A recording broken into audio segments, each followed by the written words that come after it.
Welcome to the Inner Fire Climbing Podcast. This is Jesse Firestone. Sorry for the slightly worse audio quality, something going on with my mic right now, but today's episode will be at the normal quality. My guest on the show today is Brian Antheunisse. Brian is a friend of mine who I've met a few times. Climbed with him a little bit here around Leavenworth and a little bit in Texas. And I start the podcast off by pronouncing his name wrong and then misremembering where we actually met. We met here in Leavenworth, contrary to what I say in the show. Brian was gracious enough to remind me of that and correct me on a few other things. And he was very gracious with his time. We recorded this show during his son's nap time on Labor Day because Brian had the day off. And he took that time to do this, which I really appreciate. I wasn't sure what to expect having him on the show. I just remembered having a lot of great conversations with him when we were out climbing, and I also briefly worked with him as his coach a couple years ago. He's a really impressive and understated climber, a humble climber, and a very clear thinker. He has a history as a strong youth climber on the comp scene. We talk about what passed for training in the 2000s and Hueco Tanks back then, what his climbing looked like back then, and what it looks like now that he's a dad in his 30s. We talk a lot about a big project that he left unsent, so far at least. And most importantly, I think we talk a lot about the joy of continuously rediscovering your love for climbing and what that looks like and feels like. Something that I relate to very deeply and something I probably spend too much time thinking about, but something that I think is important for any climber to confront at least a little bit, just the way your relationship with the sport changes over time. So, a little bit different than my usual fare, but please enjoy this conversation with Brian Antheunisse.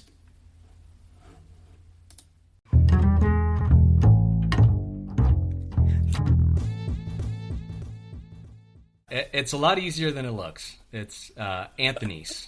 It's basically like Anthony with an S at the end. All right. Well, I feel like if I had had this podcast 10 years ago, most people would know your name. But these days, I'm not sure. I feel like maybe you've hidden yourself in the shadows over time a little bit. So we met in Hueco Tanks in 2022, I think, like the 22-23 season, and climbed together a few times, and that was like the original touch point where I got to know you. Man, it's good to have you on the show because I've known you for a bit. I've bounced some stuff off of you for a while. I'm super impressed by your background, but I'm not really sure that anybody knows who you are. So why don't you tell us who you are and how you got started climbing and all that stuff? Yeah, sure. Well, hey, it's an honor to be here. I was very excited when you reached out because, again, I think not a whole lot of people really remember who I am anymore.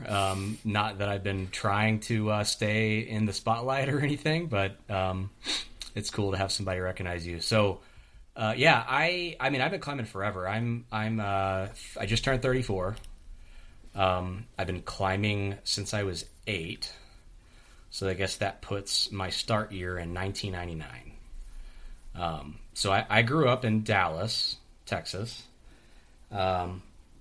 And after I graduated college, I moved to Austin, Texas, where I lived for about 9 years, and now I live in Denver. So we moved here a little over 2 years ago. But yeah, way back when in 1999, in Dallas, my parents got me into a little climbing gym called Exposure. That was where the infamous Team Texas started. And I think they had literally just started the team up that year, and I was younger than any of the kids that they were used to coaching, and they created kind of a B team for me and a few other kids that were younger, and the rest is kind of history. I did the whole youth comp deal all the way through. So back then, I think it was called JCCA, and then eventually it turned into USCCA, and now it's USA Climbing, of course. So I was competing back when, speed climbing wasn't a thing. And I remember the very first year that they had speed climbing, it was just like a bunch of jugs up the wall. Wasn't until my last year competing actually that they had the speed route. Bouldering wasn't really a thing. Bouldering gyms, I guess bouldering kind of was, but bouldering gyms weren't. And it wasn't until I was a teenager that they actually started doing bouldering comps. But yeah, so I mean, I did the whole deal. I was on U.S. team. I forgot how many times it was. I went to the World Cup, the Youth World Cups, like every year that I was eligible until I aged out. Cool. And so it was really cool childhood. Getting to travel the world for competitions. Made a lot of really good friends. A lot of friends that I went on outdoor climbing trips with as well throughout my teenage years and eventually into my early 20s. And then,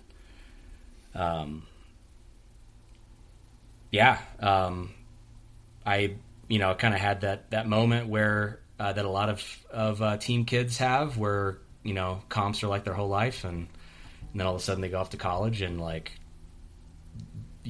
world kind of hits you like a ton of bricks. And I've just been trying my best to navigate kind of staying a climber while being an adult. And that feels like something I've wrestled with for, I guess it's been, like 12 years or something. And I still don't feel like I've got it figured out, but yeah.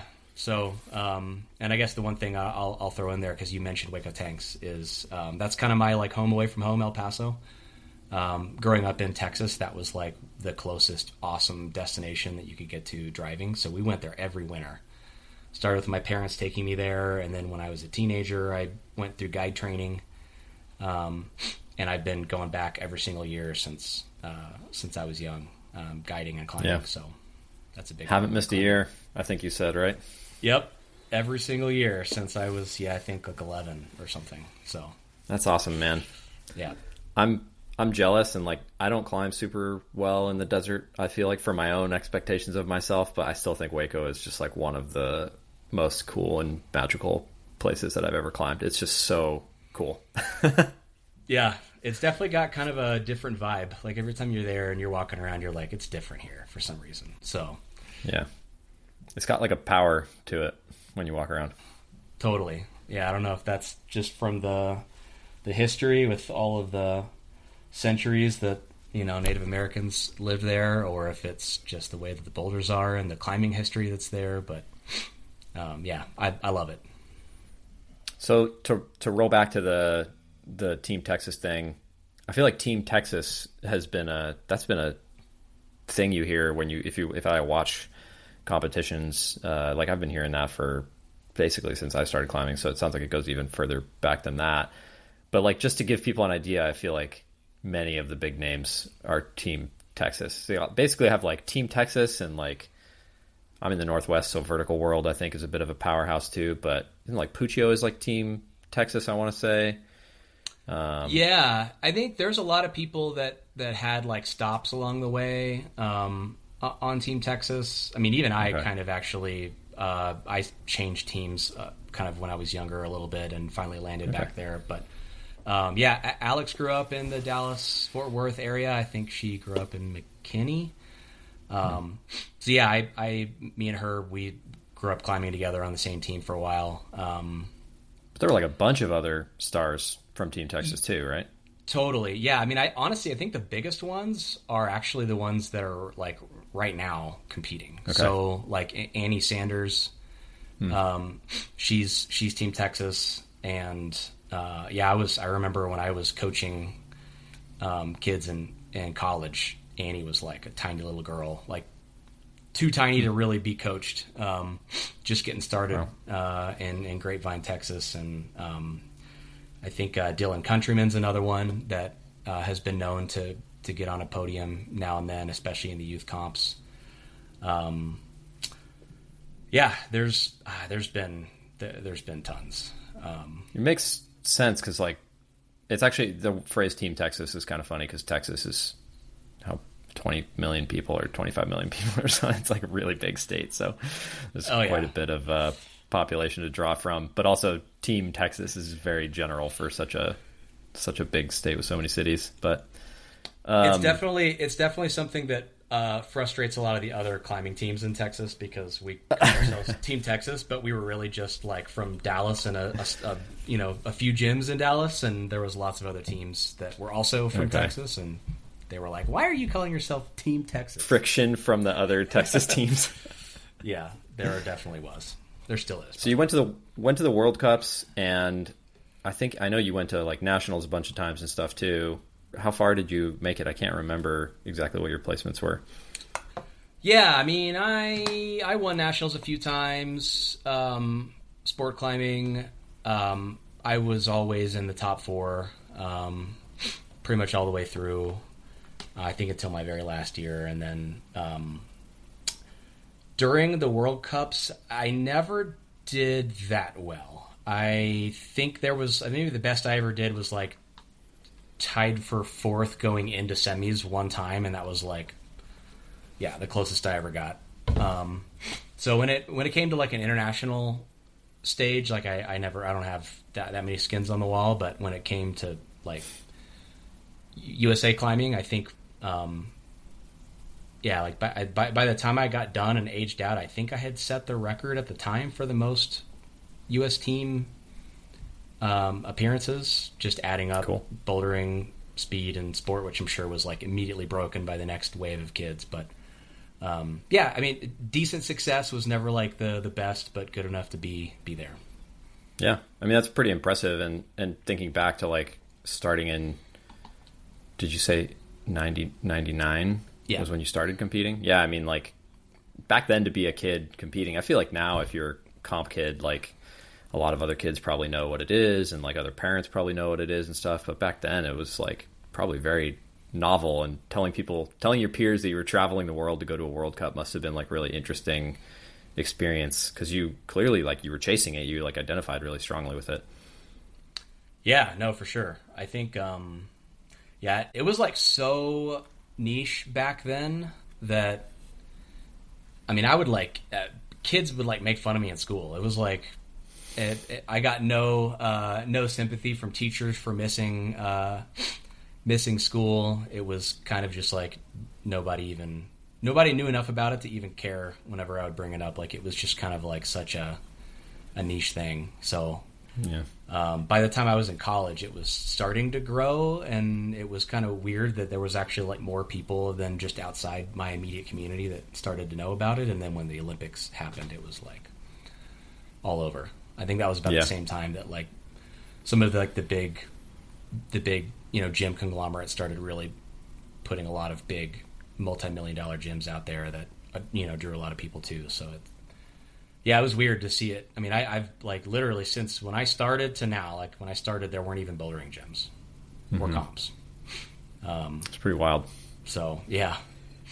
It's so colorful when you walk into the climbing gym now, and my memory of the early climbing gyms, everything was like so gray, and like the old Betolius holds were just the swirly like one color with like black, and like everything was just very, very gray. The ground was shredded tire rubber. I don't know if it was that way where you started, but in Texas, the gyms all had shredded tire rubber as the land zone. I climbed in one of those, but I mean the first gym I ever climbed in was like a converted racquetball court, so there was some. Yeah. There were some sections that were crash pad-esque, but there were also some sections that were just the racquetball court floor. Like the section that you could like top rope on was just racquetball court floor, and if you decked, you were just hitting a floor. Yep. There was nothing soft at all. So yeah, different times.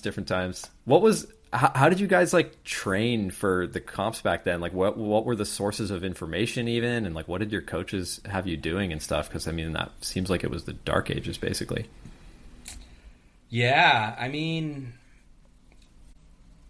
so sources of information. I don't know if there was a lot of information being sourced. I think it was a lot of just winging it. Like I think Kyle Klinkskill's our coach at the time. He was like he played football, and I think he wanted to be a coach, but like he wasn't even really that much of a climber when he decided he wanted to be a climbing coach. So he wasn't. I mean, he he definitely didn't have like a wealth of experience himself to draw from. He was just kind of winging it. But we just, I don't know, you climb enough and your body learns the movements, and it was really just volume of climbing. I mean, we would just climb like crazy. I mean, 2 or 3 or 4 days a week, for a couple hours at least, and then we'd come in on our own sometimes with friends, and it was just, we just climbed a ton.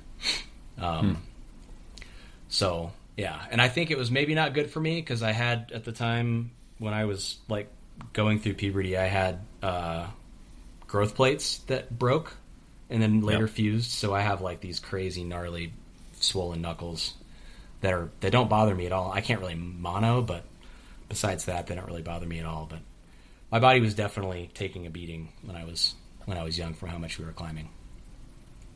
Yeah. Well, even the high end of what you said, I think is still like not that much volume if you think about what people put themselves through now. I think you're being very humble probably about the amount of climbing that you were doing, but like 3 or 4 days a week of a couple hours of climbing is like, man, recreational climbers doing that after work, a lot of people.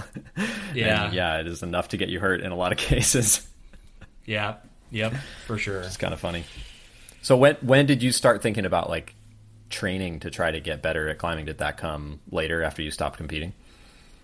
Yeah, no, it was like when I was a teenager. Okay. Yeah, so I mean, I was climbing a lot, but I was also doing other stuff. I mean, I had lots of other hobbies. I was super into my friends in high school, and I hung out with them a lot. I did a lot of skateboarding. I played soccer until I was like 13, pretty seriously. So it wasn't until I kind of hit puberty and I started getting stronger, and the comps started to matter a little bit more to me, that I really started taking the training seriously. And there was a few kids that were a little older than me that kind of led the way for me a little bit. Like I think when I was like 15 was when I really started training. There was a fellow on the team with me. His name was Ryan Roden. His nickname back then was Future. He spent a lot of time with like, I think it was John Cardwell that he was climbing with or had talked training with a little bit. He was the same age as like Daniel Woods and Paul Robinson and, Scott Corey back then. He was one of the good ones. Brian Hopkins, Tyler Hack, Grady Bagwell, Gabor, ZK. There was a lot of like really, really, really strong. I mean, this was like when I was 15. That was back when, 2006. And there was like, I remember nationals that year.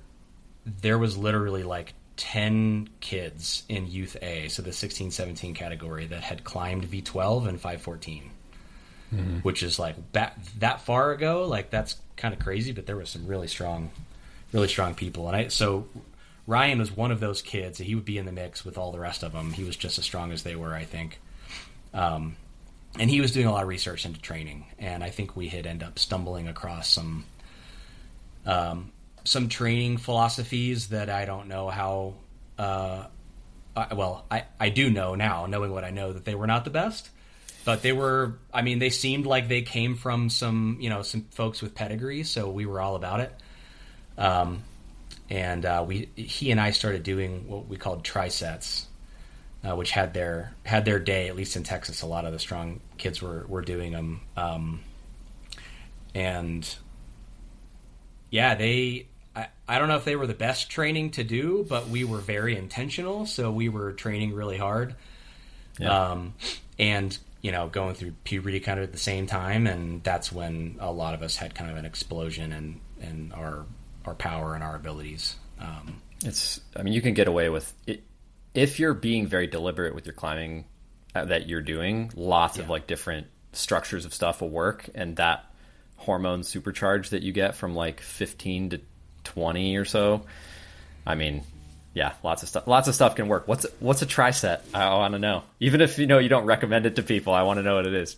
Yeah. I mean, it was basically, I don't know. I think I attributed this to Timmy Fairfield one time in a old Dead Point magazine article, and then he like ripped me on the internet saying I don't know what that is or who this guy is. So it didn't come from him, I guess, or maybe I'm doing it wrong. But basically the idea is that you do a push exercise, a pull exercise, and a hang exercise.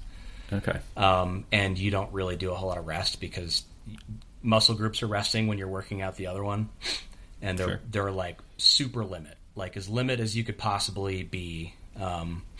Like what's the smallest crimp you can hang for 5 seconds? How many one-arm pull-ups can you do even if you need a little bit of help in 4 minutes? Whatever, that kind of a thing. And we would kind of alternate through those and do them over the course of like maybe a 2-hour chunk of time. And by the end of that, we were so destroyed. I mean, I would be sore for like almost a week every time I did them. They were like that because we were like screaming at each other in the faces to like try harder, like one more, like the whole for like 2 straight hours. It was just like totally we were beating our bodies to pulps. Which I mean, yeah, I guess if we're kids and we can recover, I guess well enough, then great. But I came to find out later in my life that I held on to that same workout. I mean, I did it for probably until from age 15 to probably 25, and wow, maybe a whole decade. That was like if I was going to get serious about something, like I went to triceps. Interesting. Yeah, that's cool. It's cool. I mean, it's funny because I definitely had things like that in my early days that are not as early as your early days, but things that I thought were like really effective for the first chunk of years. And then I maybe dipped back to them over time. And now that they're like 10 years in the rear view mirror, I'm like, I'm not actually sure that I even could like do that if I tried to. Like trying to accumulate a certain number of points in the gym within a certain time limit. And then, going down 1 grade and trying to do the same thing for the next interval of time and stuff like that, where I'm like, I don't think I could succeed, but I'd probably like hurt myself trying if I tried to do that now. But at the time when I was capable of it, it felt, number one, it felt like a good thing because it was very like motivating and I got very adrenalized and like you were saying, I would do it with friends and we'd like yell at each other and stuff. And I think that was really effective, but also like in some sense it worked because look at the things that you wound up doing, and we're going to talk about more of that a little bit. But yeah, if you kept coming back to it, then it must have had some effect. I don't know. I think really good, rigorous training with like an appropriate training philosophy is really ideal, I guess. But a lot of things can work in the right context, and 15-year-olds screaming at each other, I think, is a context where a lot of things can be pretty effective. Yeah. Yep. Yeah. I mean, it was it was not even in a magazine. It was just like word of mouth that we heard came from somebody that was strong that came before us. And that was like all it took for us to be hooked for it for a decade. It was, Yeah. I remember like the gym I started climbing in, like the guy who was the head setter there and the strong guy that I looked up to my whole early climbing, like it had 2 like mushrooms that were connected by a roof. And he would do what he called figure eights, where he'd climb around one mushroom and then like around the other one in the other direction. And he'd usually keep going, and they're just like pretty steep. There's no like not overhanging terrain on it. And that was his training. And I was just like, I couldn't do that at all when I started, but I was like, I have to get to the point where I can do this figure eight, like, cause that's like an important training thing to be able to do. I know. And it was good. It was valuable to try to be able to do it. I got something out of that for sure. Were you climbing outside at that time too? Oh yeah, I climbing outside was something that was important. It was an important part of my climbing since the beginning. My dad took me out climbing, when I was really young. He would do enough research, to know how to get the right gear and belay me, and yeah, I think, like I said before, I went to Hueco Tanks for their very first time when I was 11, I think. Okay. And yeah, it was part of it the whole way through. I think did my first like 13A when I was 13 and Red Rocks before there was a whole lot of bouldering there. I did my first V10, no troubles in Squamish for a Petzl rock trip my dad took me to a long time ago. I think also when I was 13. Good one. Yeah. Was that the same rock trip where Sharma bolted Dreamcatcher? Yeah. That was, yeah. All yep. right. So I was there. Little me. And I spent a lot of time at the Red River Gorge in the summers. Team Texas would do a big like summer trip that we would spend like a month on the road, and a big chunk of it would be camping in the 100-degree heat, climbing the best we could at the Red. I'm trying to think of some of the other big places that I spent a lot of time. Well, Central Texas, right? What about the local climbing? Yeah, well, so I actually did. So I did a little bit of climbing in Texas, but I mostly poo-pooed it because I didn't like it that much until I lived in Austin, which came way later. Okay. Back when we were when I lived in Dallas and I was a teenager, we would actually go drive like 7 hours east to go to Arkansas. That was like our big weekend spot that we'd go to. So I spent a lot of time in Arkansas, way back in the early days, like before the dosages came out that put it on the map. Got a few first ascents out there. That was kind of my first experience with first ascents. But yeah, honestly, I didn't even really like the climbing in Central Texas that much. Like I did enough of it in Austin. There's like a pretty famous, accessible place called Reimer's Ranch. And that place is cool. It's like maybe 30 to 40 foot limestone cliffs that are, pretty short and steep and bouldery with, some cool kind of tufa features, but very bouldery and intense. And I had climbed there enough to be fine with it, and I never really went back to climb in Central Texas that much until way later. And that was when I had kind of made a lot of friends with some of the local Austin folks. And when I moved there, I guess, how old was I? I would have been, I guess like maybe 23 when I moved there.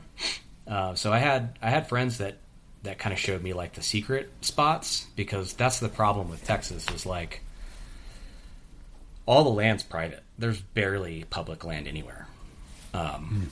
So I will say that's one thing that I never take for granted living in Colorado, with all just like the national forest land that you can just go and there's no problem. Like the biggest problem is like maybe make sure I'm not parking in the wrong place or hiking through the wrong spot. But the bouldering is fine. We used to hear stories of people like pulling over the top of a cliff and there'd be like the landowner with a shotgun like staring you down. So you couldn't really go climbing in Central Texas without like some kind of person that knew the situation to bring you into it. Mm-hmm.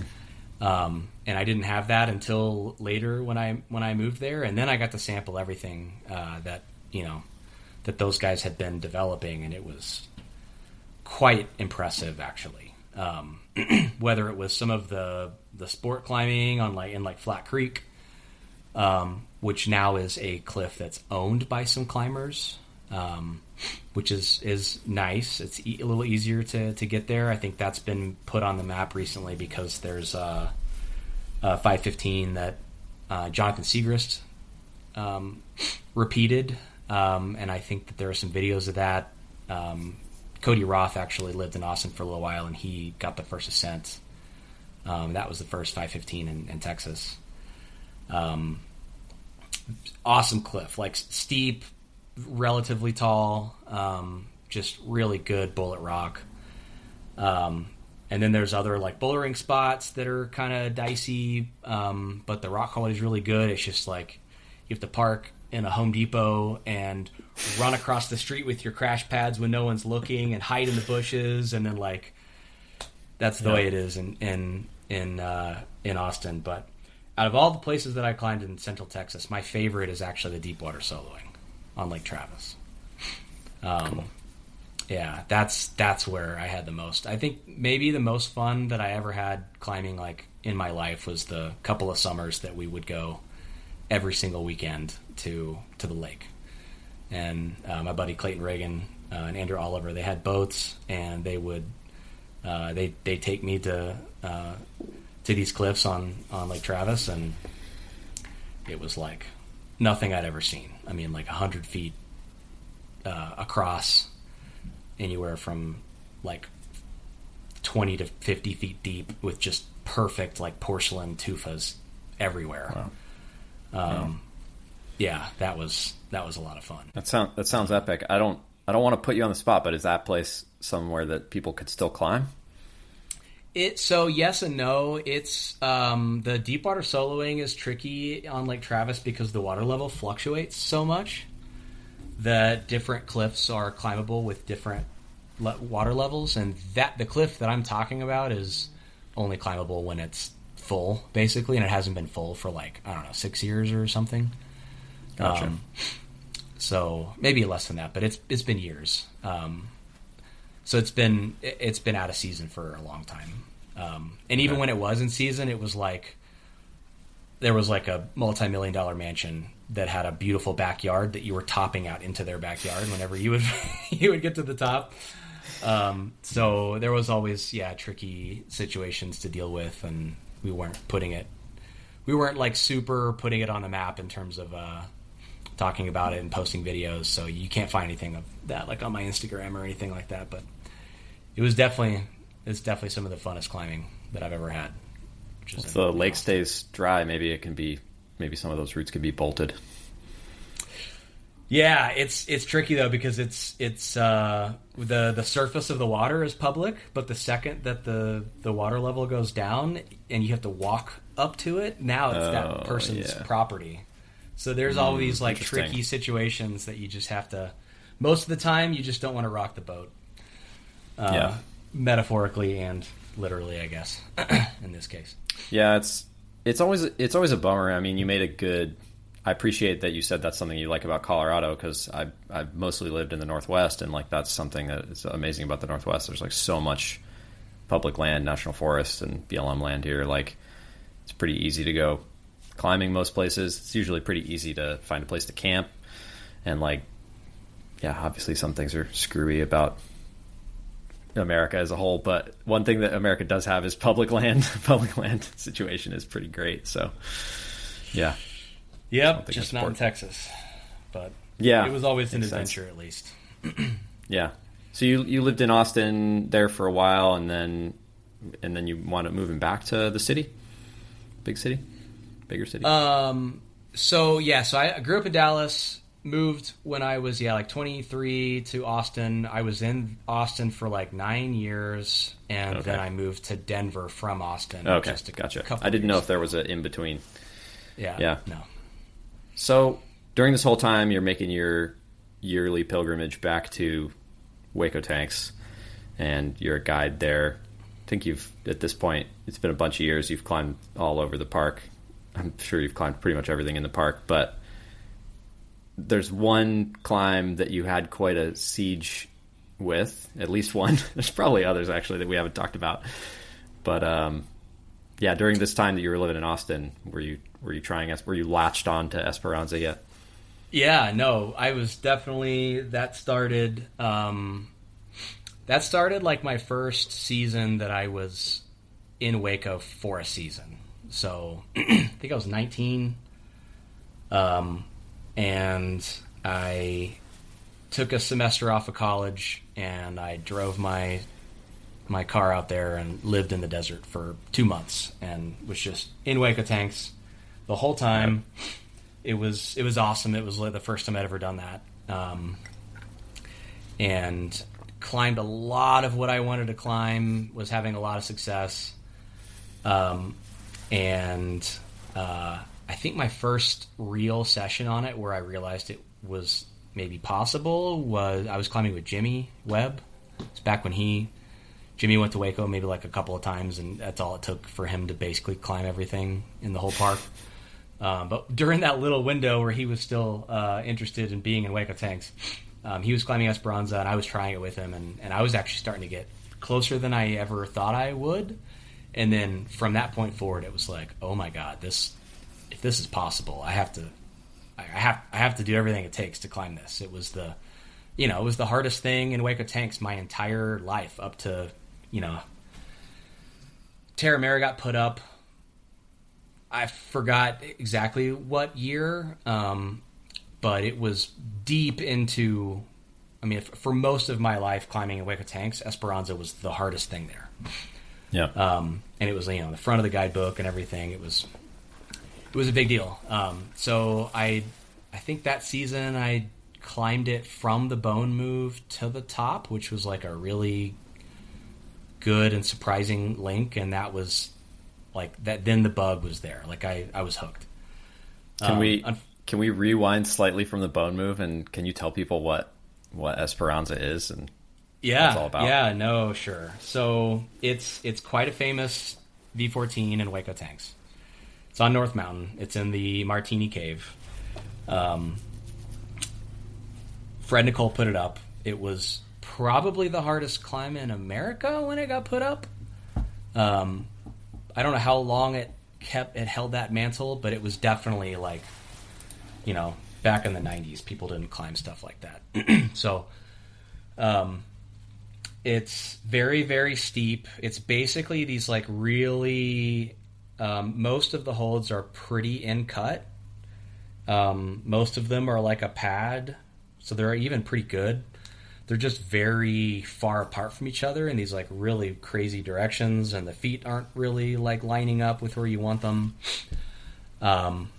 And it probably, the crux of the whole climb is, infamously referred to as the bone move, where there's a hold that looks like a dog bone. Really, really nice pinch. And you do this huge move off these two kind of slopey crimps to that bone hold. And you try not to swing off the wall. Maybe it probably boils down to like maybe V8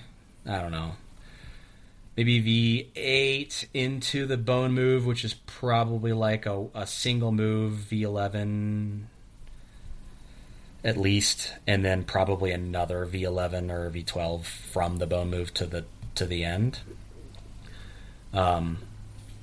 So there's definitely, it's probably 15 or 16 moves, something like that. Yeah. All, total roof and all like really big spans, very core tensiony the entire time. All the holds are super cool and unique. It's like a miracle. It's a wonder that I don't really understand how they haven't broken off. Yeah, it's pretty crazy. Yeah. It's also like, I've been in the Martini Cave. I think I'm just not tough enough to really have projected anything serious in the Martini Cave, but to me it's like the definition of like a path of most resistance. Like you walk into the Martini Cave and you see like this line of holds and Huecos going right and this line of holds and Huecos going left, and then just this blank basically wall coming straight out the middle with like one Hueco in the middle and one Hueco at the top. And I think that's, yeah, it basically looks impossible, honestly. And I've physically seen someone climb it, and I still think it looks impossible. Yeah. Yeah, no, it's pretty improbable. The amount of times I have to ask somebody politely to move out of the way because they've put all their stuff right underneath the crux because it doesn't look like there's a climb there. Yeah. Yeah. So it's pretty special. It's pretty special. I think it maybe doesn't get all the stars in the world because it's kind of a dark cave and it's a drop off. You grab this you slam dunk this big Hueco bucket and it's very, it's glorious, but you don't actually top out. Maybe I think it's been topped out from the Hueco before, but it's dicey. Yeah. But the history that it holds, it's a very special climb. So, yeah. So anyway, I spent a lot of years, years and years and years with that climb being, most of the climbs in the Martini Cave being impossible. That one being 3 levels of impossible beyond what I could ever dream of doing, when I was a kid. So when there was that moment when I was 19 that I was like, maybe this could actually go. Oh my God. It was pretty exciting, and it basically fueled, a siege that lasted about a decade after that, of just coming back every year, spending my whole winter trip in that cave, falling on the bone move. I don't know if I ever stuck it again after that season. Like I had you spend 2 months someplace and you build up just crazy fitness for that place. And college got hard, and I did not have like the, appropriate amount of time or mental focus to train the right way. I was studying electrical engineering, and it kicked my butt pretty much the whole time. So I just never had that fitness really whenever I would go back. And I even graduated college and started working at Texas Instruments. So I'm in the semiconductor industry, and it didn't get easier after that. Turns out that working for a big corporation is even harder than going to school. So I just kept going back and trying it and tricking myself into thinking that maybe a month of training ahead of time or even less was going to be enough. It never was. So yeah, I think I decided one year that my job, I had finally kind of gotten a hang of my job, and I had a little bit of extra time, more than I normally do, and I decided I'm sick of going back to Hueco and sucking. I'm going to do it this year. That was the year that I trained harder than I ever did, and probably ever will. I think that was the hardest maybe I'll ever train. When was that? I think I was in my mid-20s at that point. And I did a ton of trisets. But here's the difference is that now I had trisets as a tool and I had a moonboard as a tool. Because the moonboard did not exist until, I was, most of the way through college. So I now had the moonboard as a tool, and I was working remote at that time, and I would go to the gym in the morning, and I would train, and then I would work all day until I was able to close my computer, and I was still at the gym, and then I would train, and then I would go home. And I would do that as many days as my body would allow me to do it, for maybe six weeks. It was a pace that it almost makes me feel,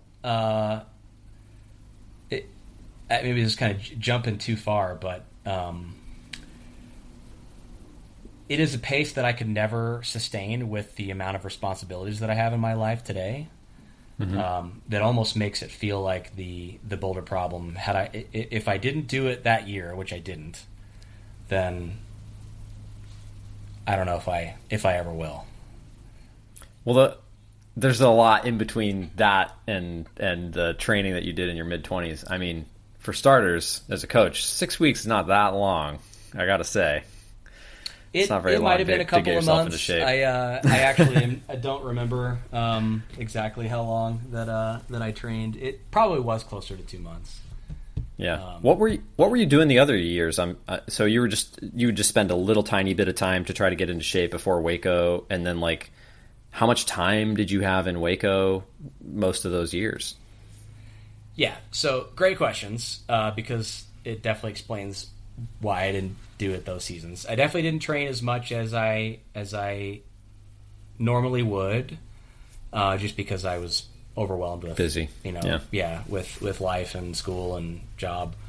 And then my trip would be basically from Christmas to New Year's. I would have a week or something, which means I had 4 climbing days.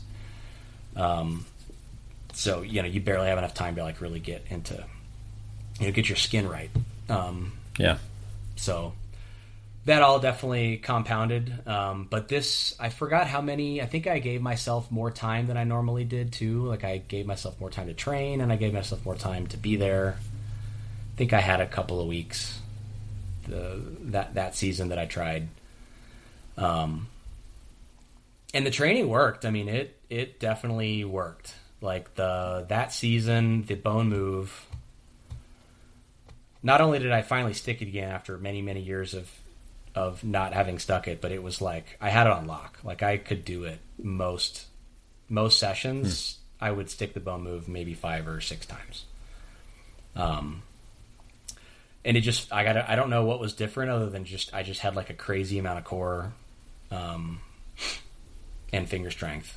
And yeah, it felt easy that season. The training totally worked. Except for, I guess, the key thing in retrospect that I left out of the training was the power endurance. I was like so hyper focused on power that I had no power endurance, and I would get to I think I fell like with my fingers over the lip of the finish jug like 7 times. Wow. Didn't do it. Are you? And you're not. You can't use the heel hook beta to keep your feet on to go to the Hueco. That's like tall beta. Well, I didn't think I could.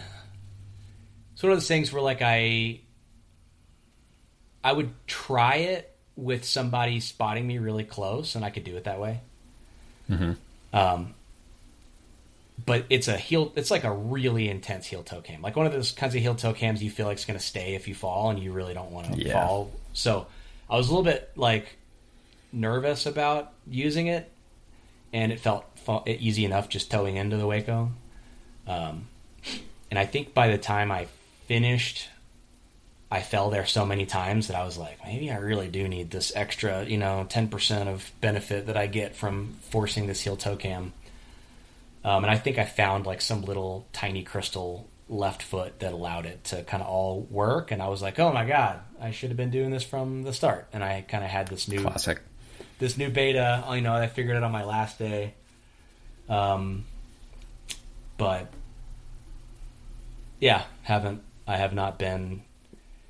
been back to Hueco a lot and even been back while strong, but I have never had the same fire to do that climb like I did that season. Yeah. That sentence right there, I think it's like kind of somber, I guess, or it's like, it's bittersweet maybe is like a better word. But honestly, we talked about this a little bit. You guided me a couple times when I was in Hueco in 2022, and we talked about this a little bit. And it's the whole reason I wanted to have you on the podcast, because I think so much of climbing media and climbing culture is these like heroes' journeys that we raise up on a pedestal of like going through that whole arc. It's just that most of the ones that we prize and put on the pedestal are the ones where people do it in the end, and you just don't hear as much about the ones where people don't do it. But like that probably happens more often than not. I know that for me, like I could do a whole bunch of podcasts about the things that I've put tons and tons of days into, and now they're like, a state away, or maybe the area is not closed or the hold broke or whatever. And I know for a fact, even if I wanted to go back to it, I couldn't. It's like that chapter is closed. You know what I mean?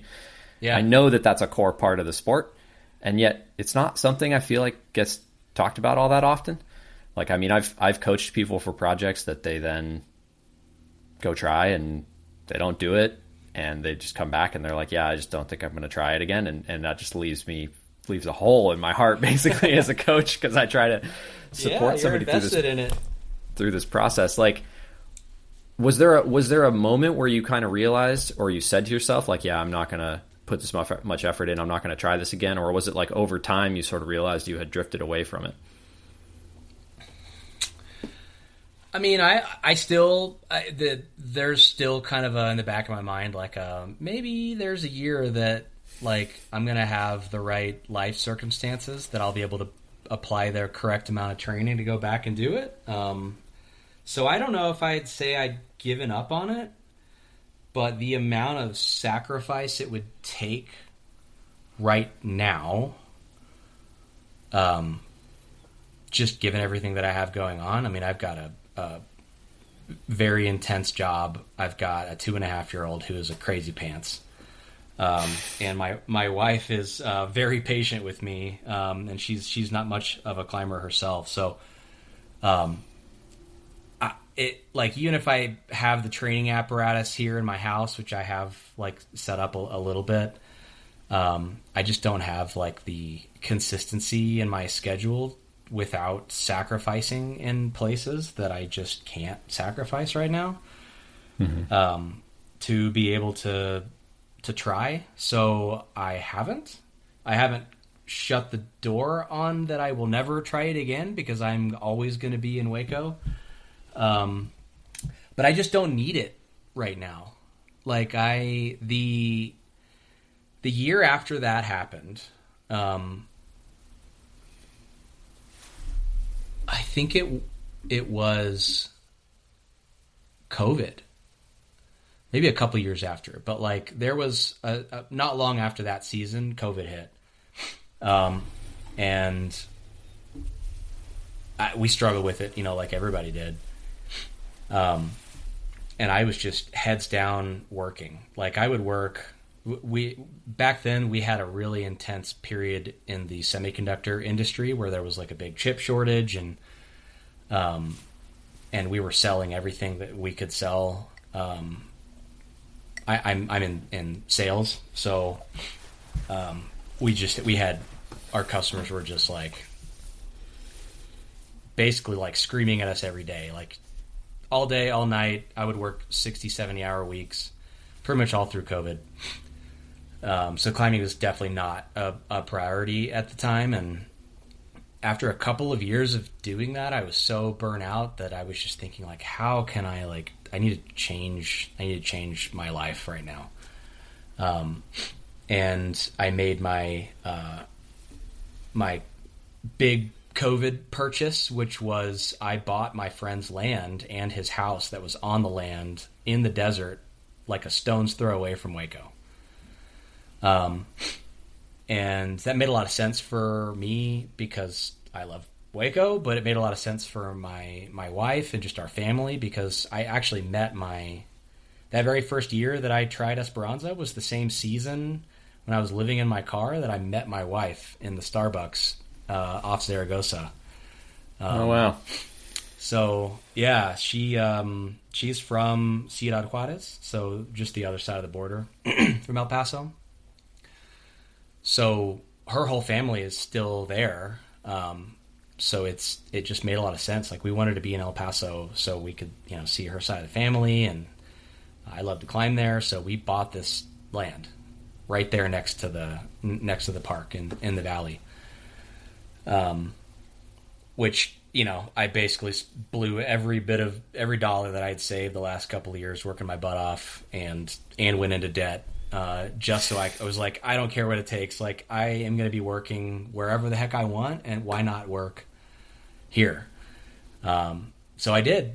I bought this house for my friend, and I was in Hueco Tanks for like 3 months, I think. A lot of it was working, but yeah, I mean it was like the 3 months of winter, and it was the season that kind of changed everything for me because it was also the season that I didn't want to go back into the cave. Like I didn't have the fitness for Esperanza, and I didn't want to go pretend like I had the fitness. I'd spent enough days in that dark cave over the prior, 10 years that I needed something different. So I just started climbing with my friends that were in the valley, like everywhere else but North Mountain. So all the backcountry, all the new climbs that Jason Cale's been putting up climbs for years. He actually owns the land next to my land. So we're neighbors. But yeah, it was just like I fell in love with climbing all over again. It was like kind of in retrospect, I think that was like the moment where life had just became so intense for me that I just couldn't add more pressure to myself to perform every time I went climbing. Yeah. Like I just like climbing was not going to be fun for me anymore. It already kind of was starting to not be fun, and it was more like this Esperanza obsession that had fueled had fueled that despite it not really being fun. And that was the season that I just got back to my roots. Like I tried every other cool boulder prop. It didn't matter what the grade was. Like I would go out climbing with my friends who were not double digit strong, and they would show me like their latest first ascent that they would do. That was like an awesome like highball V6. And that would be like the best thing I did all week is, that. And I just didn't care what the grade was. I was just trying to go outside and have a good time. And yeah, I did that whole season, and I think I don't know how many. I probably did 30 or 40 new, like, V9 to V12 climbs that I'd never done before over the course of that, like, 3 months. And it was the funnest season I ever had. That's rad. Yeah. There's something about, like, you have all that pressure on you. I mean, in this case, you had pressure on you from non-climbing too, but even just the internal pressure of like wanting to climb this one project. And it's almost like when you relieve that pressure, you kind of get, in some sense, what you were trying to get, or you get something for that, that release. Maybe in this case, what you got was just the fulfillment of being able to climb without having this thing looming over you. Because, like, for people who don't know, Hueco is like, there's a lot of climbing to do. Like, Hueco is a very, very big place, and like you're saying, the development is still, even now, like pretty active because it's just so labyrinthine. There's so many things to be found. So I'm sure not spending all your days in the Martini Cave had to be a pretty good feeling. Yeah, I mean, I had just missed out on this just treasure trove of amazing climbs that were just right next to me all these years. So yeah, it was just super eye-opening. And after that, like, all I wanted to do was go back and like try more new things I hadn't tried, or check out the latest thing that Jason had put up, or look for something for me to do, to add a first ascent myself. So again, like the fire just kind of never came back for Esperanza. And I just had so much gratitude that, like, I had made a lot of sacrifices in my life with the job that I had and making all these decisions that, honestly took me like in the opposite direction, like away from climbing, right? Like, I married my wife who's not a climber. That doesn't like send you more in the direction of climbing. I had a kid. That doesn't really help either. And I had a job that was keeping me working like 60 hours a week, which none of that helped me. So, yeah. But it gave me the financial means to buy that land and basically be able to, I mean, I would like realize like, it's 3:00. I don't have a call. I'm going to throw on my crash pad and I'm going to run into the park and climb this, climb that that I've been thinking about climbing for the last like couple weeks, like, and never had 2.5 hours to go.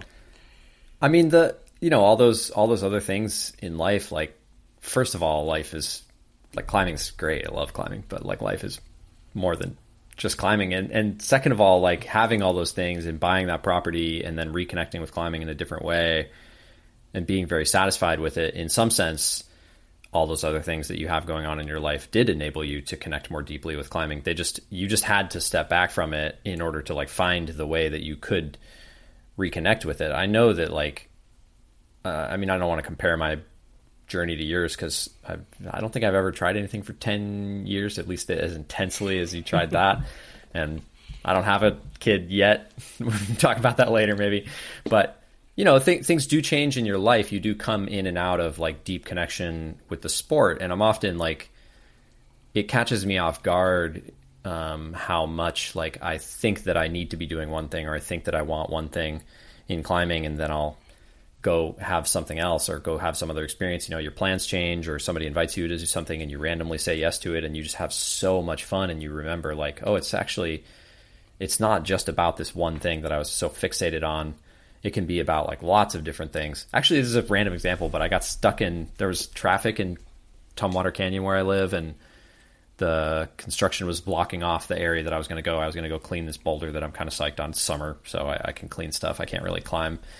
But I couldn't go to it because there was construction, and I wound up just literally wandering around and like finding something else to scrub and like putting up a, I don't know, V4 first ascent, some like random little medium ball V4 or whatever. And even while I was doing it, it's like 94 degrees. I'm like, this is hideous. What am I doing out here? Like, I wanted to be doing that other thing. But as soon as I let go of that like attachment to the thing that I wanted to be doing and I just enjoyed, I was like, oh yeah, I actually spent the first like however many years of my climbing always going out into the woods and wandering around and finding a random thing to scrub and just like enjoying that creative process and putting up a random thing. And then just like maybe nobody ever climbs it again, but it doesn't matter. That was something that I connected with very deeply. And doing that randomly the other day, I was like, it's not like that's what I want to do all the time, but it reminded me like how fun it can be when you let go of all the expectations and like pressure that you put on yourself to like make it about something specific, to make it about some certain part of your identity. I know I'm just kind of on my soapbox, but yeah. No, I know exactly what you mean. And my version of that exact thing was like, in Hueco, it's super polarized because, I mean, people plan their whole like winter months in advance. They're going to go to Hueco Tanks. They have all their like North Mountain reservations perfectly planned and the days they're going to go on tour and exactly what boulder problem they're going to try and what day. And it's so funny because when you take like a group of people out climbing in Hueco Tanks as a guide, you can just tell like there's two kinds of people. There's people that are there to have a good time, and there's people that are there because they've got an agenda. Like they know exactly where they want to be, and the people that are having the least amount of fun are the ones that had the agenda because they're like they're either at the boulder problem that they wanted to be on, but everybody else is like waiting for them to finish, and they have all this pressure on themselves, and they have to leave, and they don't know when they're going to come back, or they're stuck on somebody else's project, and they want to be climbing on theirs, and they don't know if there's going to be enough time. So I like had that moment that season where I shifted from I always have an agenda, and I wanted to be on a certain climb on a certain day, just like you were saying, to fully just like trusting my friends that had been climbing there for a lot longer than I had even. And I was just like, take me to wherever you guys are going. I'm game. Mm-hmm.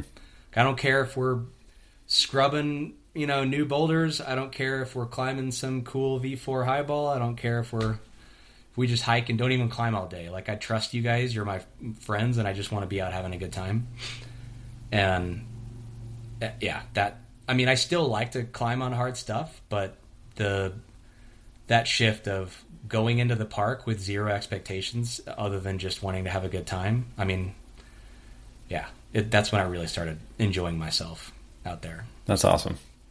That reminds me that when we climbed together, I forget if it was just twice or a couple times, but, or twice or more.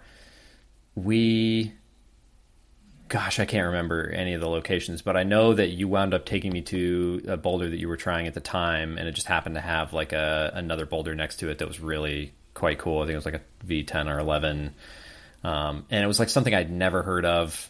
It's like buried down in some hole. You need lights like to climb on it at certain times of day and stuff. And it was just a random, I don't think it gets climbed super often. I wouldn't have known that thing was there if you hadn't wanted to climb on whatever the thing was next to it. It's like a perfect example of what you're talking about.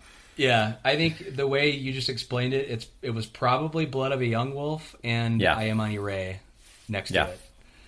Yeah, and it was super super fun boulder. I think I wound up coming back and climbing it the second day that we went back there, and like that wound up being like a highlight of my. Well, I climbed Antheunisse, not Blood of a Young Wolf, to be clear.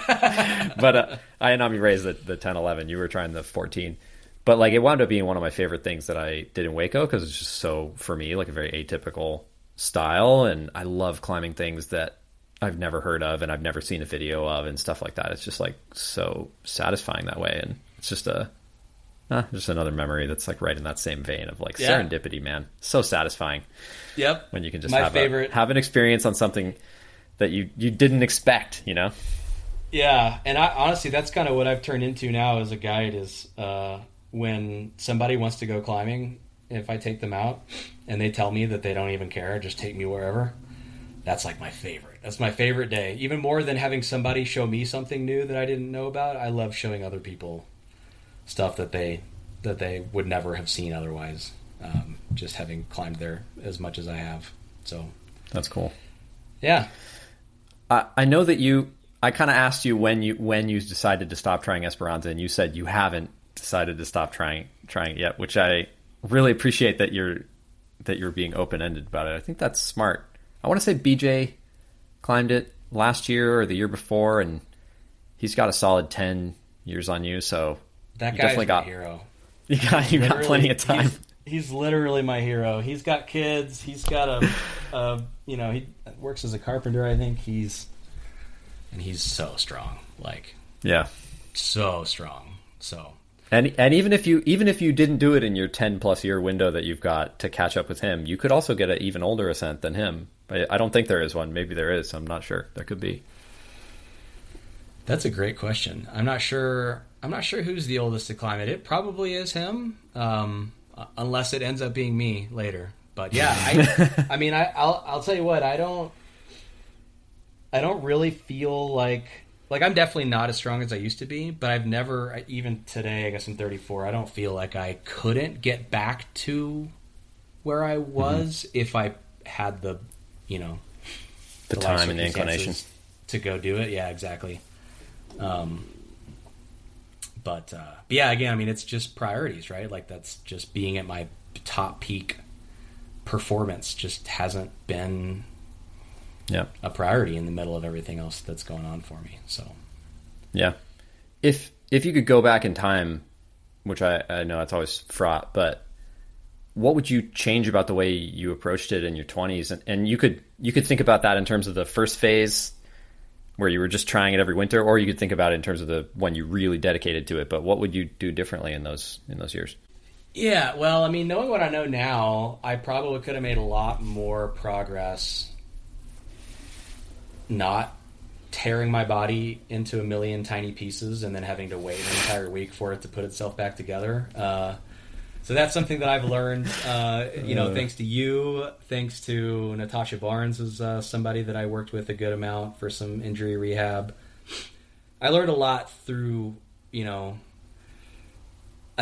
access of great climbing coaching and just training information online that are backed by science that we just didn't have access to before. So I definitely would have maybe done something similar to trisets, but not in a way that, not the same way. I would have stopped my sessions a lot earlier, eaten a lot more protein. Another thing I did back then that just now reminding me, I was on the keto diet that entire time to cut weight. Not really cut weight, but because I also liked a few other things about it, but I wouldn't do the keto diet anymore. So I would do that different. I would have trained a little bit different. I would have added more power endurance to the situation, given that was the main thing that I didn't have. Yeah. Yeah, there was some things that I was doing some hyper specific stuff. I was doing these dead hangs where I literally watched a video of myself on the climb, and I counted the amount of seconds that I was on each hold, and I did one arm hangs in the exact order for the exact amount of time. That's kind of cool. It's interesting. Yeah, but I think I still didn't have enough power endurance. I just needed more of it. And I probably would have done a lot. So back then, what I'm talking about, as hardcore pulling as I could do, as hardcore dead hangs as I could do, front levers all day long. I didn't do a single thing for my legs until I hurt my knee, years later.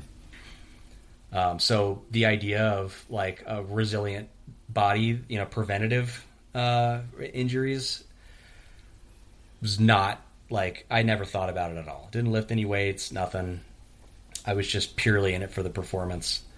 And pretty much the day I turned 30, my body started falling apart. So I've got pretty strong legs, and a lot of my climbing is basically around my legs and my core taking weight off my fingers. That's kind of my superpower. And with Hueco Tanks, with how like 3-dimensional it is all the time and how featured everything is, I'm always able to find some little tricks. So my legs do a lot, and I put my legs through a lot of stress. And I had some bad knee injuries from just heel hooking too hard, and I just didn't do any, like, no leg work at all to make my legs stronger. So that's something I would do different going back in time, is I kind of mortgaged my future a little bit for the performance in the moment. So yeah, I think I would do similar with a little bit more leg work, a little bit less. I would stop my sessions a little bit earlier and a little more power endurance. Nice.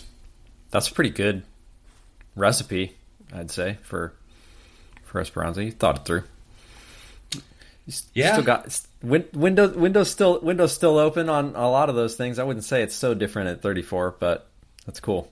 You did end up climbing that grade though, and I didn't get the sense that the grade was something about Esperanza was particularly important to you. But is that an interesting side journey that you went on? Yeah, I mean, I'd be lying if I didn't say that the grade wasn't a part of it. I mean, I think it was just a matter of that, like, I think I climbed my first V13 in Hueco Tanks when I was 17. So I've been, like, plateaued, for, I guess it was maybe like 14 years or something, like almost double my life after that, before I climbed a V14. And it was just another couple seasons later, like I was, or maybe it was the following season, actually, after the season that I finally stopped trying Esperanza and I just had a good time in the rest of the park. I think I came back the following winter and I was there again for a couple of months. I had that house, so it made everything easy. My son wasn't born yet. And yeah, it was more of the same. It was just like I had just created, there's so many climbing days, just climbing whatever the heck was around me and whatever my friends were trying or whatever I wanted to go do by myself. I guess I didn't climb a lot of days by myself because you can't really do that in Hueco Tanks, but unless you're on North Mountain. But I just built up like a really wide base of like V11, like most of the V11s in the park, I think, at this point. And I was feeling really strong, and I had been doing a lot of board climbing. That was kind of the thing that I was doing the most when I would go to the gym. I was kind of stopping climbing commercial setting, and I was just climbing on the boards with some friends in Austin. So I had that strength that I hadn't really had in prior years. And I was trying a V14 called Neon Desert, which was on East Mountain. It's a Dave Graham boulder. And yeah, it was very board climby, and it fit what I had like really well. And I just had a lot of time to go try it, and I didn't have that pressure that I was going to like leave any day. I wasn't like dragging people to it that didn't want to be there. I would just kind of go whenever my friends wanted to support me. And yeah, it just kind of happened. Like I finally did it, and it's still the only V14 that I've done.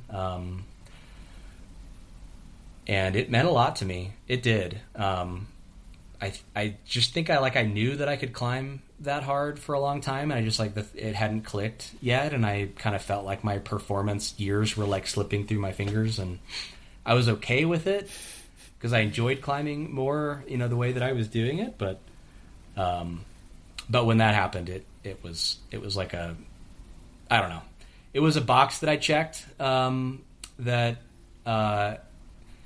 finally let me let go a little bit more of the performance is everything kind of part of my career. So It's very relatable, honestly. But the funny thing about that being relatable is I had that experience when I climbed V12, my first V12, which I think was like 7 or 8 years ago now, something like that. And at the time, I really felt like I had to do it because it was like now or never.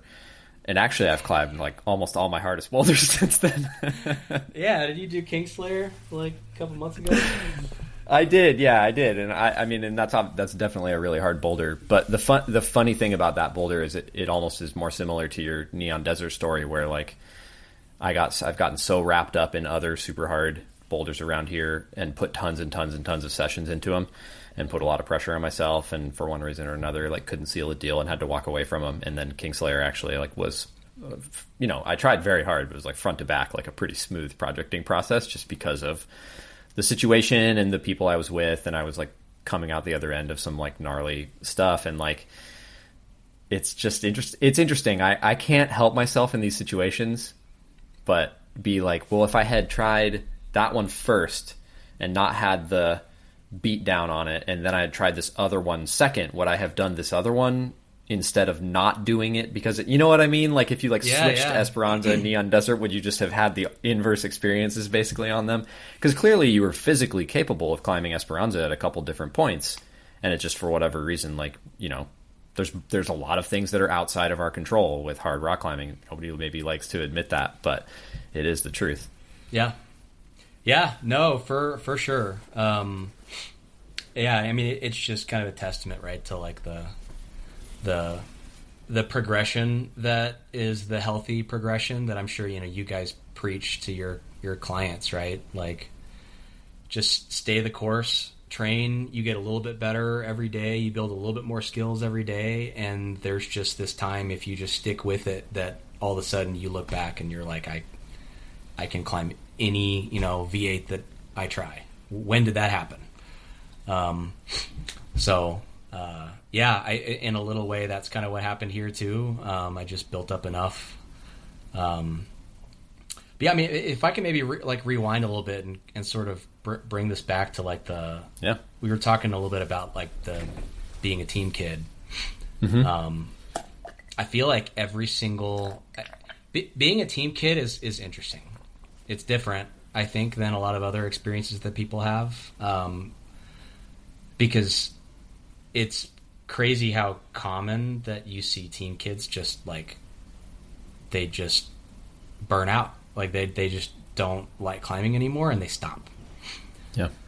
And I think that every single team kid kind of goes through that exact moment in their life somewhere along the way where they realize that their performance days are maybe behind them, or maybe they don't know how to keep up with it anymore.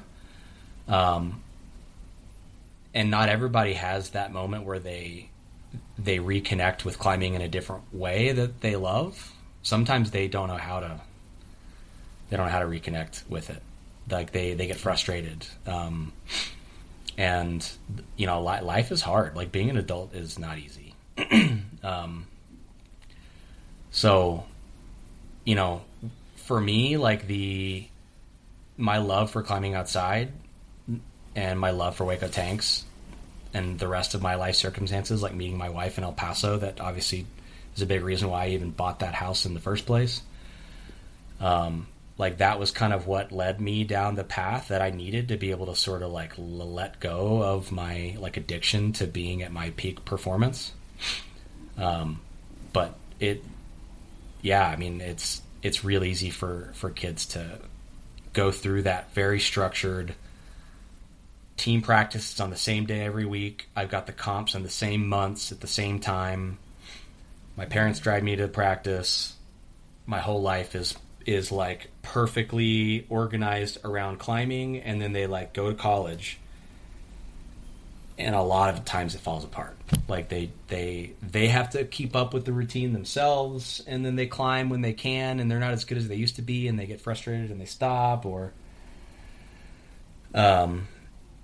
maybe they could, but the pressure is so high with now the pressure of school that they just can't take it. It's just not fun for them anymore. So yeah, I think every team kid kind of has to have that moment as they grow older that they have to reconnect with climbing or let go of it, because that though climbing that they know, their relationship with climbing that revolves around them being the perfect athlete that has everything, going for them, it's just not sustainable.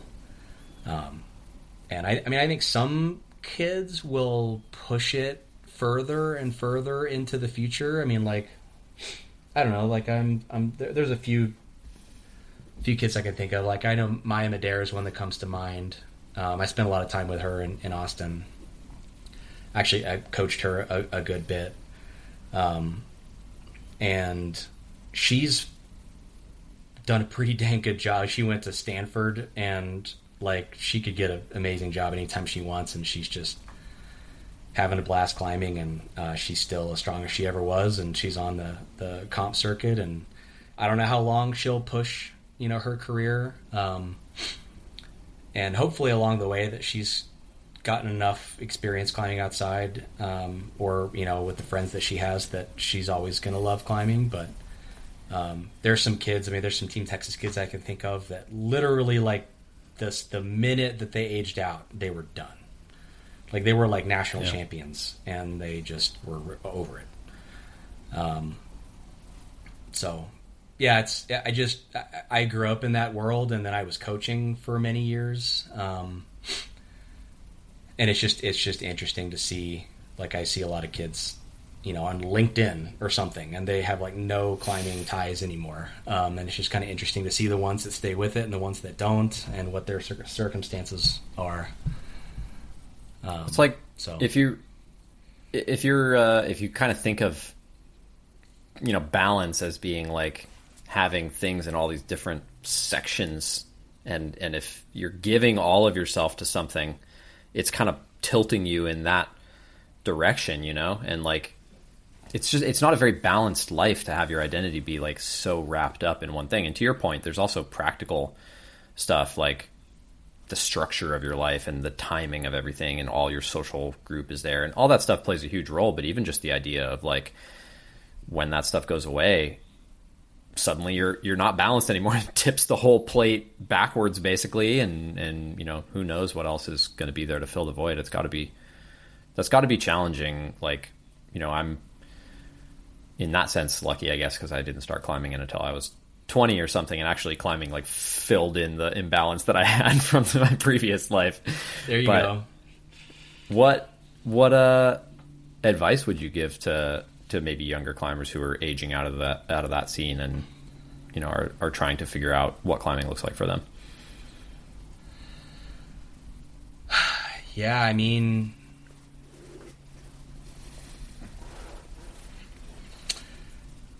obviously my experience, like, what did it for me was my love for climbing outside, and my love for specifically, Hueco Tanks.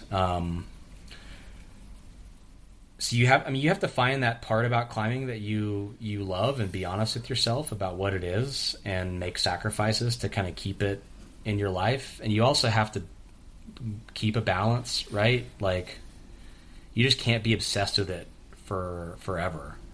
You have to make life choices that are going to maybe not be perfect for climbing.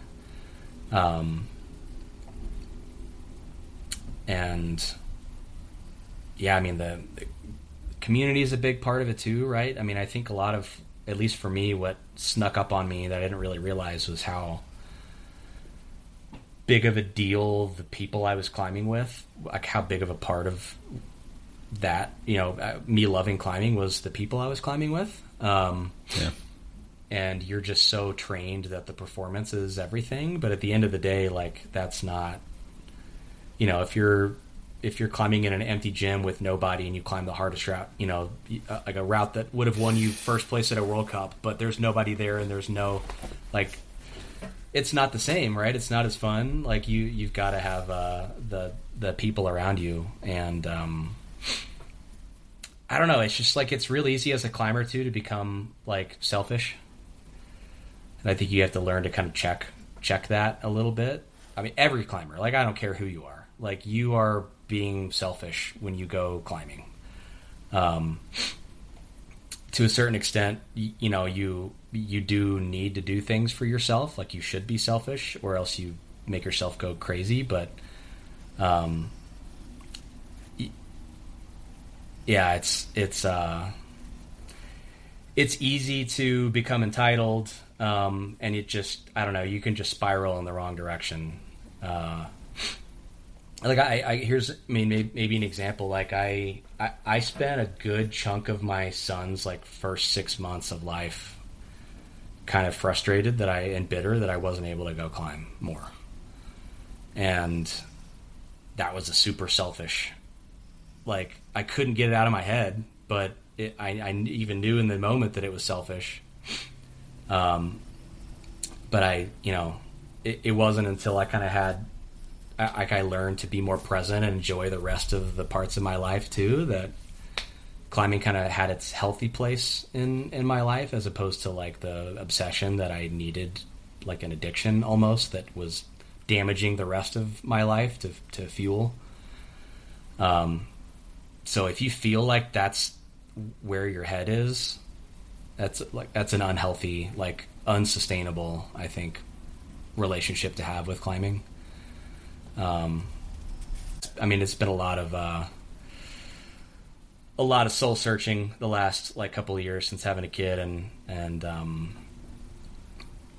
of just what is my own relationship with climbing these days. It's very different than it used to be, and I'm still figuring it out. But that's a product of our, like I was saying earlier, our culture of like the hero's journey thing. And like, I feel like the expectation, even talking about Kingslayer, it's like, it's cool to me. I'm glad I did it. Like, but it's cool to me for a very different reason than it's cool to everyone else. Like, I feel like a lot of what other people see is like, oh, you set this like high water mark and it's a little higher than the high water mark that you had before.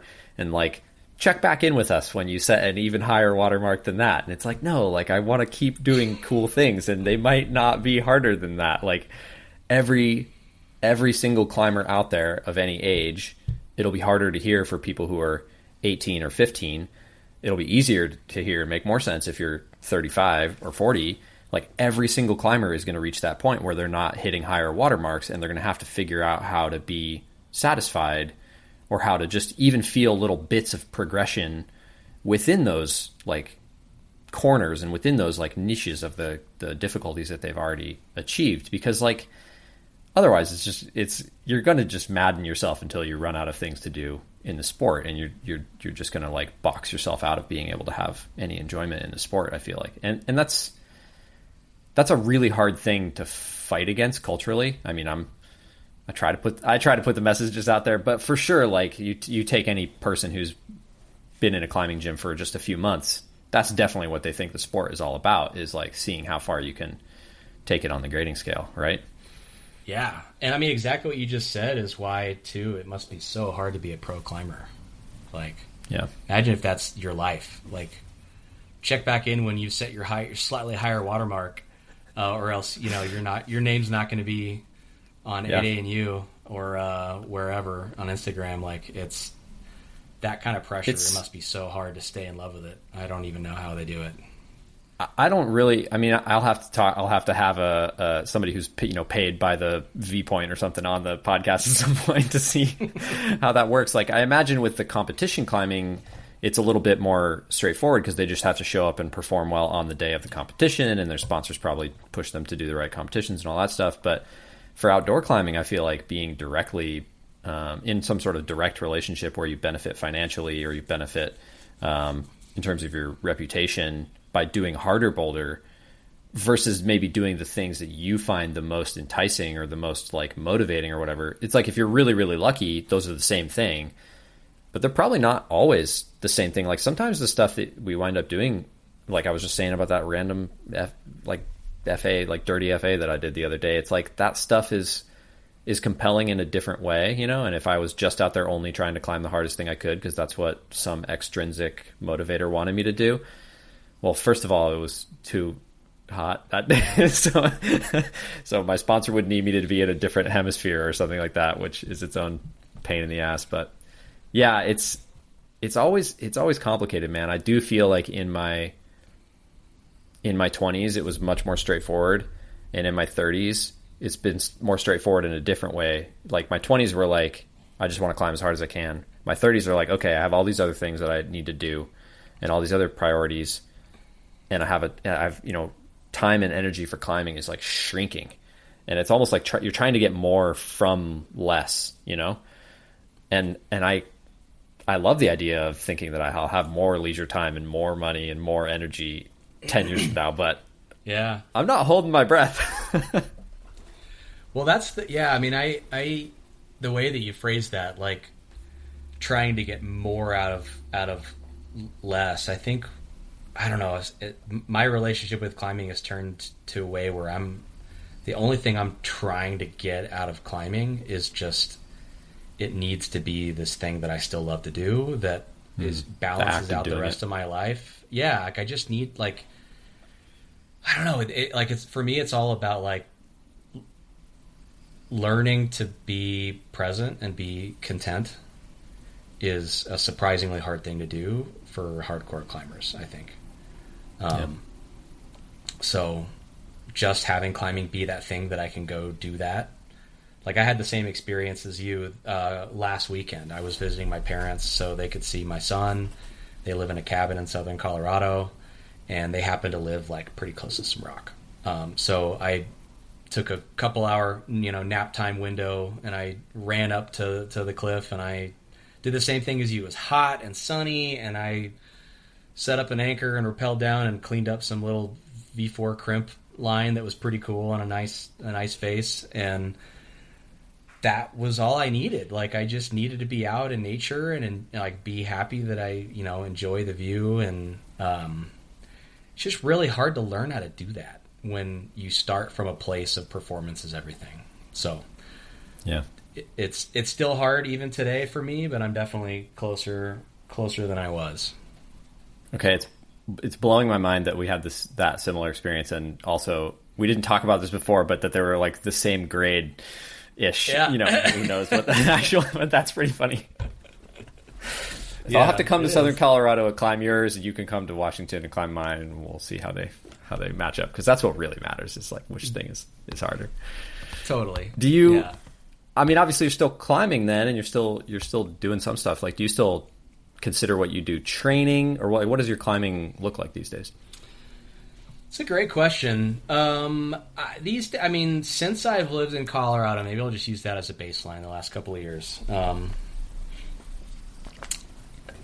Depending on how my life is ebbing and flowing, I might be super lucky to climb once a week, just going to the gym and just climbing on whatever the latest set is for a couple hours and leaving. Totally unstructured, just projecting. That was me for a while. There was a small period of time where I got motivated to sport climb, which I haven't really trained for sport climbing for kind of a long time. There's just not a lot of sport climbing that's that great to do in Texas. Mm-hmm. But here in Colorado, there's like really, really nice tall walls. So I spent like last spring sport climbing a little bit, and I tried to train a little more. And that lasted for like the rest of that sport season, and wasn't particularly fruitful, but it was a nice change of pace. And that, I was just climbing maybe a couple of times a week, the best I could, just getting pumped. That's pretty much all I could do. Like I didn't need to put a whole lot of thought into it because I didn't have a lot of time. It's pretty easy to get pumped when you haven't been training for a while. Exactly. And then, maybe the last like 6 months I've been back to bouldering, but there might be a week that like I don't climb at all, and there might be another week that I actually make it to the gym like 3 times, and like I'll boulder as much as I can. But even then, like I'm not really following a structured training plan right now.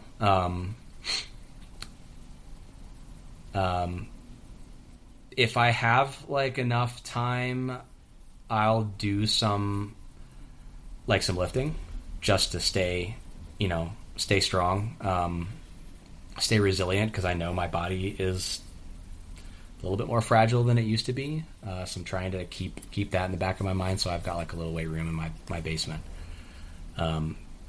just to do deadlifts and whatever. But yeah, I mean, if I did get back into training, I think I'd probably go dust off that training plan that you gave me whenever I had like a brief moment of hope that I was going to have a lot more time to train.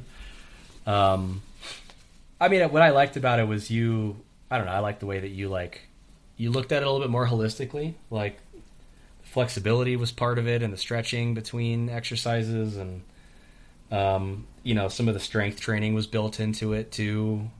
Plus like the more climbing performance oriented stuff that I'm used to, like the one arm dead hangs and whatever else. But and some of like the actual like climbing related exercise, like I didn't do a ton of it before I just had to give up on that training plan, but I liked like the low gear board climbing that you suggested that I'd never heard of before, but I like it.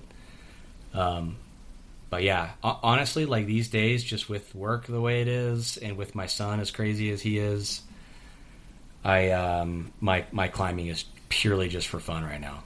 So I'll get back to training, cool. Like I know I will. It's just not where my life is right now.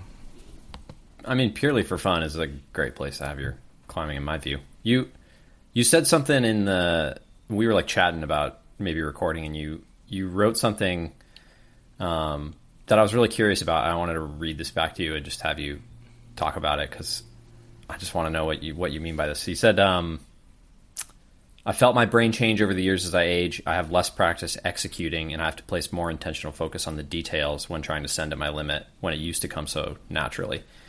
And I guess what's interesting there to me is like, I feel like having climbed for almost 20 years, like I'm very good at the executing part, like when I know what to do, maybe. And that's actually, I've been sport climbing lately, and that is less true with sport climbing than it is with bouldering. So maybe it's a bouldering specific thing for me. But yeah, what has changed in a 30-year career? And like, you go on these weeks where you go 3 times, like, are you tapping into some like real try hard execution and like really getting dialed and like getting in the zone and everything, even though it's just for fun? Like, are you still finding that flow state and like hitting some really high intensity, or what is it like now? Yeah, good question. So, I mean, I think part of I guess what I'll call my superpower, at least growing up, was like the executing, especially climbing outside was really good. Like I would find tiny little micro betas or my own beta. I did a lot of climbs in Hueco with beta that I came up with myself using holds that nobody else used. And I was just so quick to, when it was time to send, I could remember every tiny little detail and just do it. And over the years, I can still access that superpower, but it comes with a lot more focus, like intention. I have to actually think about like if I get to a point where I actually have something that's at my limit, that I had to put a lot of thought and work into all the little subtleties, and everything has to go right for a send to happen. It's a skill, I think, to be able to bring all of the things together for it to all go right. And when I spent, I've averaged once a week climbing for the last probably, 7 years or something. And the amount of hours that I stare at a computer screen, or dealing with numbers and spreadsheets, or looking at, my customers' like schematics, of, whatever their electrical system looks like. I mean, my brain is just like so filled with like revenue projections and just like all these other things that like I didn't have to deal with before, and just the practice that my brain has had, the reps that it's had to do stuff over and over again. Climbing has been very little of that lately. So I can still like access it, but like I'll have those tries where I'm just kind of sloppily getting on the wall and I like forget where a foothold was or whatever. I mean, like everybody has that, and that's actually like the way that I realize nowadays that my attempts are most of the time. And it's not until I have that moment where I have actually like a limit boulder problem where I have to get it all right that I kind of like realize like, oh yeah, I need to like execute right now. So then I'll do some like, I'll replay the moves in my head. Like I'll do breathing exercises that I used to do for comps that I haven't done in years. Like I'll have my bag of tricks that I can go to when I need to, but it's not like my automatic anymore. And it's a weird feeling that stuff doesn't just automatically come into my brain, because I had so many years of practice where that was the only thing that I was doing, and my brain was, the neuroplasticity was just there, and it's not right now.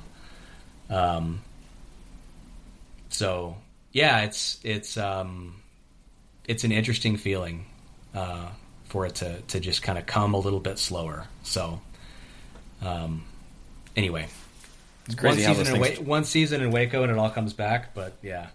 Yeah, it's crazy how those things change. I do find that spending a lot more time climbing outside really, really helps like click me back in. And if I can keep climbing outside continuously, like I can maintain the benefits like pretty well. But if I switch into a training cycle, like it does take me quite a while of like climbing outside to like flip back. Like I can just never hit the same gear indoors that I can hit outdoors, for sure. Not even close, actually.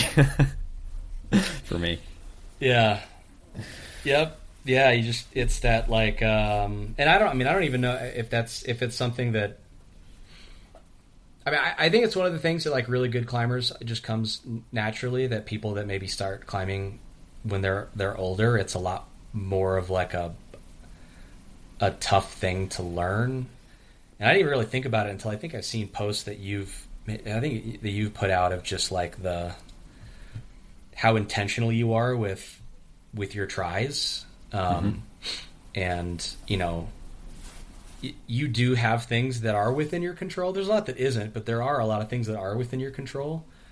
Like if you just don't practice that one move in isolation, you may never have realized that you could put your pinky on the crystal of that hold and it makes all the difference. Or some little like stem where you use two slightly different feet and it just works better for your body, and like all those like little things that if you're not like trained to look for them, you never find them, and then you never climb at what could be your limit, and no amount of training power is gonna get you there, right?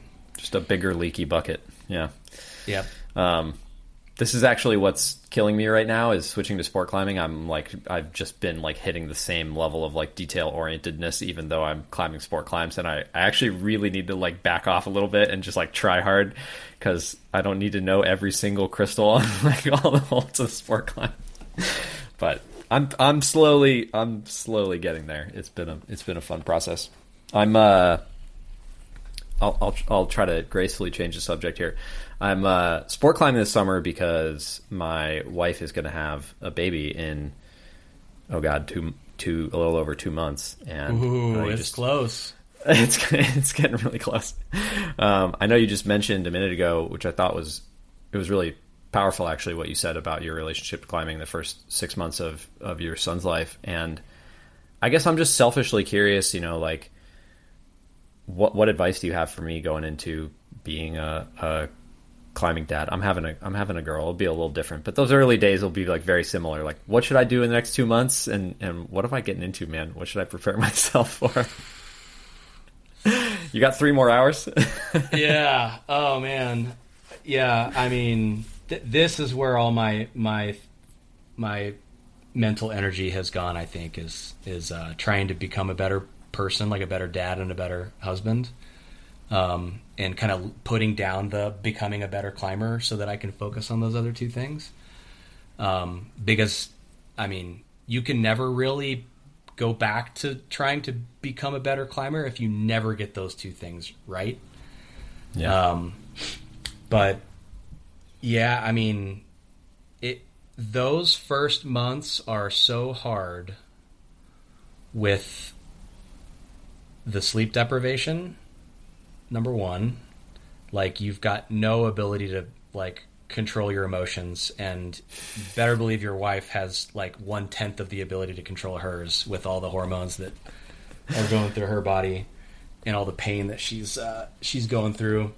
Yeah, I would just say maybe the number one thing is have, like, the most over the top amount of empathy for your wife that you can. Yeah. It's a weird transition. You go through the weirdest mental places. Like, I don't even know where to start, but I mean, you'll even be, like, jealous of the baby because your wife is like spending all her time, like, focused on it's a baby, like, of course, yeah. But it's like you can't stop your brain from, like, going there. Yeah. So you find yourself in dark places, and the sleep deprivation just, like, makes it all worse. And you just say the meanest things to each other that you would never say in your right mind.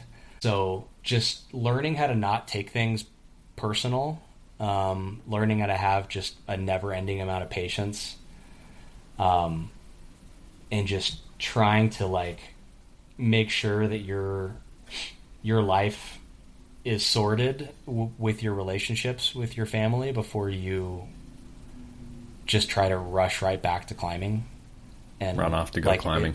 It's a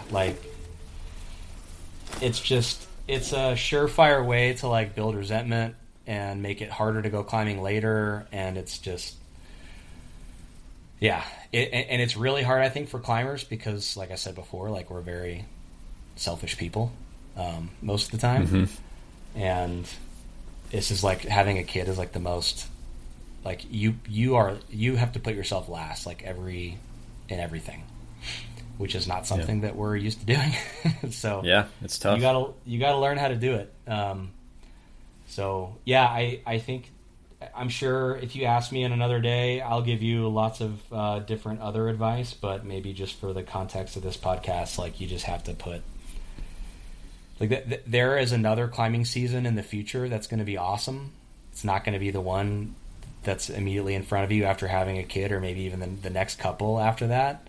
So just focus on letting climbing be, like, a nice escape from the intensity that is being a father of a young kid. And yeah, just make sure you've got you're fortifying your relationships for later.